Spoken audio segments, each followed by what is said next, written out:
Speaker, I draw attention to my entry in the Register of Interests. Last year, just 1 in 10 consumers buying a new car chose battery electric. The private market for battery electric in 2024 was 20% lower than government intervention had tried to manipulate it to be. Without fleet sales, which we know are warped by huge tax incentives over practical vehicle choices, electric car demand just isn't there.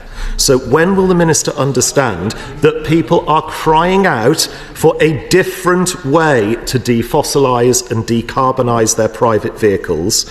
Battery electric just isn't popular, and when will they stop trying to tell people what they should want? This is just a government knows best attitude at its very worst, isn't it?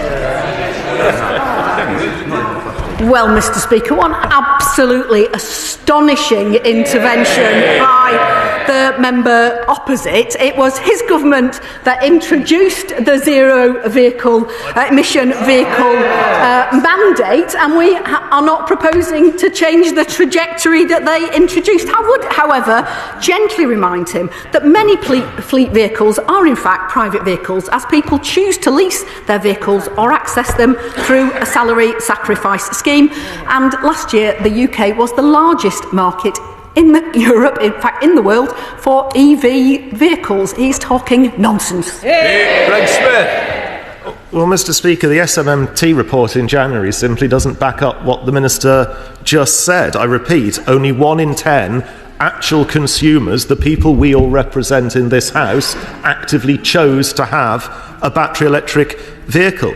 And as the Minister knows from her time on the Transport Select Committee when we looked at the future of fuel, there are other technologies out there. The government likes to say it's technology neutral, but the ZEV mandate's myopic focus on the tailpipe rather than whole system analysis effectively denies our innovators the room to defossilise and decarbonise in a manner that real consumers want. Surely the Minister sees that, and instead of trying to force people to buy battery electric, will they just get the bureaucracy out of the way and let our innovators innovate? Well, Mr. Speaker, I wonder if the Minister has actually met any vehicle manufacturers at all, because if he had, he would know that vehicle manufacturers are investing incredibly heavily on the switch to battery electric vehicles. I and my ministerial colleagues have met manufacturers representing 95% of the UK car market to understand their concerns. I will be working with them to ensure we support all UK vehicle manufacturers who have, as they would put it, bet the house on the transition to electric vehicles.